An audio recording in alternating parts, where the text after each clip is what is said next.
कहते कबीर, अपना पाओ आप ही बसरो, जैसे स्वान काच मंदिर मह, भरमते भूखी मरो। एक कुत्ता मर गया है मंदिर में। कथा है एक सम्राट की। एक सम्राट ने मंदिर बनाया है, बहुत अच्छा मंदिर, सुंदर मंदिर। उसमें हजारों दर्पण थे और एक भूल से गलती से कुत्ता अंदर चला गया उस मंदिर में। द्वारपाल में रात में दरवाजा बंद कर दिया। कुत्ता भीतर मंदिर में था। बड़ी मुश्किल में पड़ गया अब कुत्ता। द्वार तो बंद है, अब कैसे बाहर निकले। देखा चारों तरफ दर्पण ही दर्पण, और उस दर्पण में लाखों कुत्ते, क्योंकि हर दर्पण से कुत्ता दिखाई पड़ रहा था। इस तरह दुश्मन की संख्या बहुत भारी थी और वहां अकेला कुत्ता क्या करे अब। लाखों कुत्ते दिखाई पड़ रहे दर्पणों में उसे।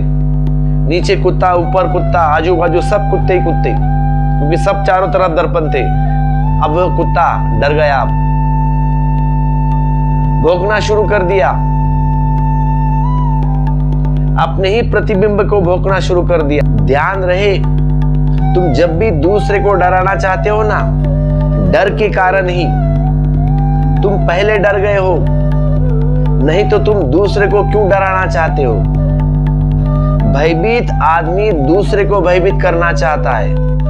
अगर दूसरा भयभीत हो जाए तो उसका भय को थोड़ी राहत मिलती है कि भाई मेरे आ गया बराबर। अब मैं भी डरा था, ये भी डर रहा है, राहत मिलती है। तो ध्यान रखना, जो आदमी वस्तुतः अभय है वह किसी को भयभीत नहीं करता।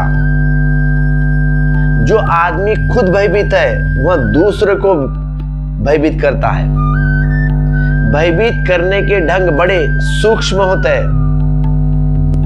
कोई तुम्हारे छाती पर तलवार रखकर तुम्हें डरा सकता है, कोई तुम्हें नर्क की पूरी व्यवस्था समझा के डरा सकता है कि नर्क में ऐसा ऐसा है, कि वहां आग है, तेल में तला जाएगा, लपटें होंगी, तुमको उसमें डाला जाएगा। सैनिक तुम्हें डराते हैं तलवार से और तुम्हारे साधु तुम्हें डराते हैं नर्क से। सूक्ष्म उपाय है। लेकिन तुम्हारा साधु भी डरा है, तुम्हारा सैनिक भी डरा है, दोनों डरे हैं। जो डरा नहीं है वह दूसरे को क्यों डराएगा। इम्पॉसिबल बात। दूसरे को हम भयभीत करते हैं आत्मरक्षा के लिए, तो उस कुत्ते ने भी सीधा साधा उपाय किया जैसे आदमी करता है। भौंका, शुरू कर दिया भौंकना, लेकिन तब बड़ी मुश्किल पड़ गई, क्योंकि जब वह भौंकना शुरू किया उसने पाया कि लाखों कुत्ते भौंक रहे, और खुद की आवाज सुनकर वह मंदिर गूंज उठा। लौट लौट के आने लगी आवाज। उसका रोआ रोआ कम गया। बचने का कोई उपाय नहीं था, डर गया बहुत, और भागने की कोई जगह भी नहीं थी। भौंक रहा है तो उल्टा आवाज डबल सुनाई पड़ रहा है। भागकर जाएगा कहां? चारों तरफ सारे कुत्तों से घिरा था। पीड़ा समझो उस कुत्ते की, लेकिन अगर तुम अपने जीवन को देखोगे तो वही पीड़ा तुम पाओगे और समझ में आ जाएगी फिर उस कुत्ते की पीड़ा। जैसे स्वान काच मंदिर मह, भरमती भूखी मरो। सुबह जब उस मंदिर का द्वार खोला गया तो वह कुत्ता मरा पाया। किसी ने उसे मारा नहीं था, अपने आप मर गया खुद ही। कोई वहां था भी नहीं मारने को। मंदिर खाली था, अकेला कुत्ता था अंदर। उस कुत्ते के शरीर पर पूरे घाव पड़े थे, लोह लोहान था। सारे मंदिर में खून फैल गया। हुआ क्या? भौंका, वह झपटा, दीवार से टकराया, आईने से टकराया और अपने ही हाथ मर गया है। इसलिए कबीर कहते हैं, अपना पो आपू ही बसरो। और यही जीवन की कथा है तुम्हारी भी उस कुत्ते जैसी। किससे तुम नाराज हो रहे हो? किससे तुम मोह से भरे हो? किस पर तुम्हारी घृणा है? कभी तुमने गौर किया है तुम्हारे सभी संबंध दर्पण की भांति है। सभी संबंध दर्पण है, क्योंकि तुम अपनी ही तस्वीर देखोगे। तुम अपने चारों तरफ जितने संबंध बनाते हो ना, वे सब तुम्हारी ही तस्वीर है, अपने जैसे। उसमें तुम किसी और को नहीं देखोगे, अपने को ही देखोगे। जहां तुम्हारी तस्वीर अच्छी तुम्हें मालूम लगती है, तब मित्र, और जहां बुरी लगती है तब शत्रु।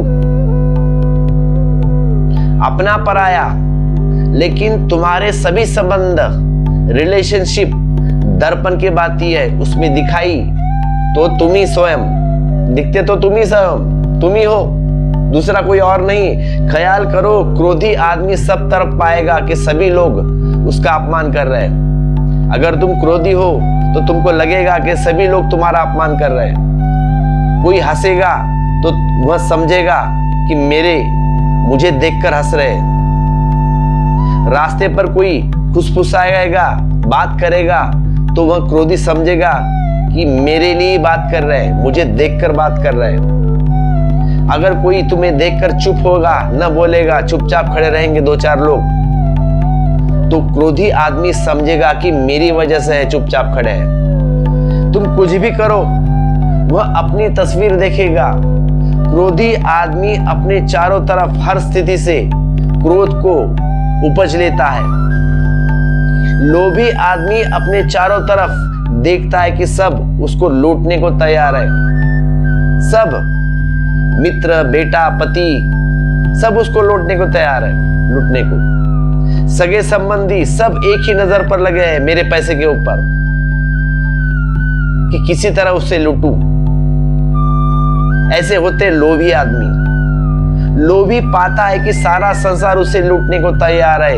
यह लोभी की तस्वीर दर्पण में दिखाई पड़ रही है।